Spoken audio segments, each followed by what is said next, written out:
A paz do Senhor, meus irmãos. Vamos aqui com mais um review rápido e objetivo. Hoje vou estar trazendo aqui o comentário bíblico da carta aos Gálatas, da editora chamada, o autor é Meno Kalish, acho que é assim que se pronuncia. Ele é um judeu messiânico e vamos aqui começar o nosso review, começando aqui pela capa de trás.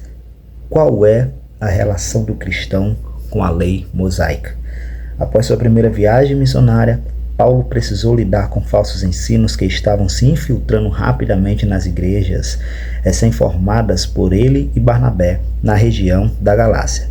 Tais ensinos deturpavam a relação do cristão com as leis veterotestamentárias, apresentando um outro evangelho.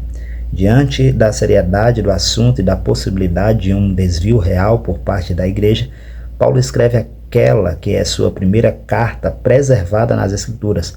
Nela, Paulo defende sua apostolicidade e pregação, que não era mensagem humana. Algumas das perguntas respondidas ao longo da carta continuam assolando cristãos no mundo inteiro. Estamos obrigados a observar os mandamentos do Antigo Testamento? Por que continuamos seguindo certos mandamentos, mas outros não? O que significa termos liberdade em Cristo? Neste comentário, o autor procura explicar versículo a versículo as respostas, soluções e orientações oferecidas pelo apóstolo Paulo aos Gálatas, ao mesmo tempo buscando aplicar as verdades da palavra de Deus à nossa vida diária. Então, só pelo que está escrito aqui na capa de trás, nós entendemos já o contexto da carta aos Gálatas, que Paulo ele teve que lutar ali contra as falsas doutrinas que estavam se infiltrando na igreja da Galácia, né? Temos aqui 317 páginas. Vamos estar dando uma olhada aqui no sumário.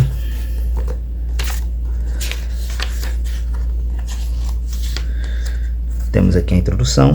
Capítulo 1, um verdadeiro apóstolo do verdadeiro evangelho. 2, vários apóstolos, um evangelho. 3, o tutor, a promessa e a fé de Abraão.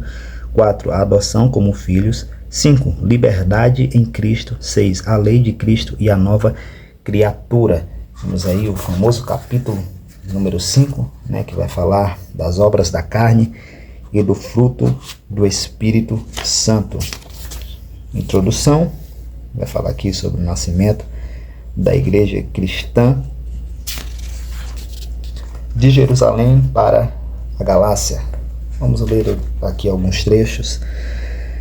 Ao final das festividades, os peregrinos retornaram a seus países, dentre eles vários cristãos. Esses judeus proclamaram o evangelho de Jesus Cristo entre seus familiares e em suas sinagogas. Os gentios tementes a Deus que ouviram o evangelho da salvação também se juntaram às congregações de crentes em Cristo.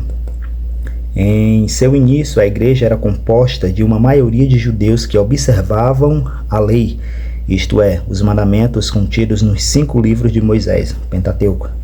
Eles compreenderam que Jesus era o Messias prometido na Bíblia hebraico Antigo Testamento, que havia vindo para expiar os pecados deles. Eles não se viam mudando de religião ou abandonando seu povo, mas como judeus que observavam a lei e obedeciam sinceramente à palavra de Deus. Àquela altura, eles ainda não haviam se dado conta de um fato importante na morte de Cristo. Todos os mandamentos contidos na lei, que eram símbolos e prefigurações do caráter e da obra do Messias, haviam sido cumpridos. Embora não estivessem mais sujeitas à autoridade desses mandamentos, as primeiras igrejas mantiveram seu caráter religioso judaico e continuaram observando todas as ordenanças da lei mosaica, conforme as referências.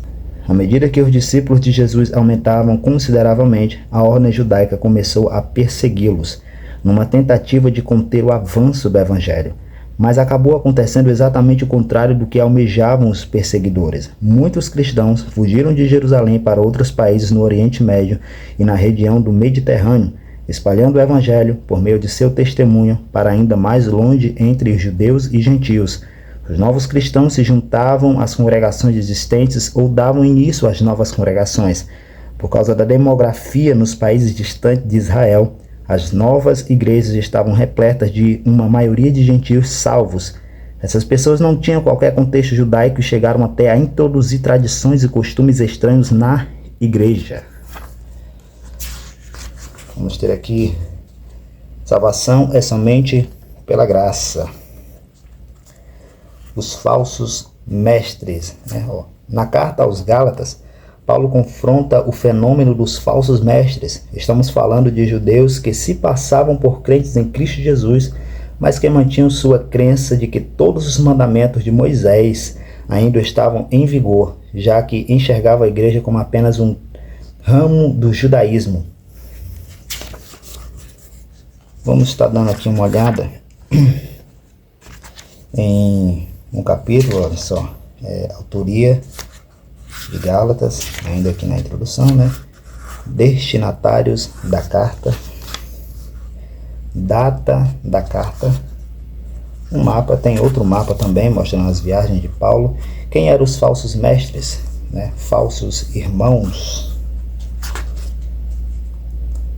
No decorrer do comentário nós vamos ver bastante quadros parecidos com esses, né? Mas com algum pensamento do autor, um estudo, né? Propósito e tema geral de Gálatas.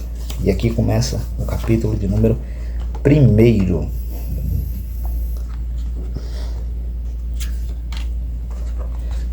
Quando Paulo ele vai falar de que se outro vier, uma pessoa vier com outro evangelho, ele seja considerado anátema. Vamos ler um pouco aqui sobre isso. O apóstolo emprega a repetição para enfatizar suas palavras.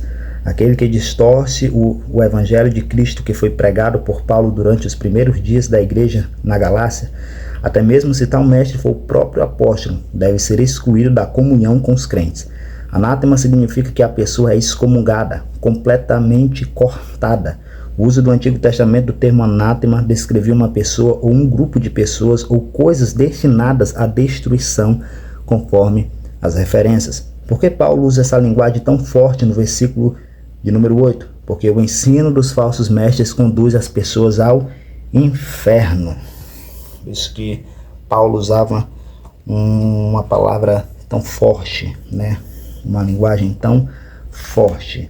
Deixa eu mostrar aqui, ver se eu encontro um desses quadros que contém, olha só, ao decorrer do comentário vai ter bastante quadros como esse, o que é o Evangelho.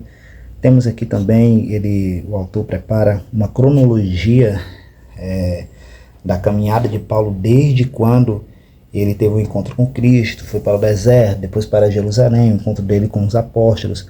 Muito bem detalhado, muito bom o comentário, vale a pena adquirir, tá? Então esse foi mais um review.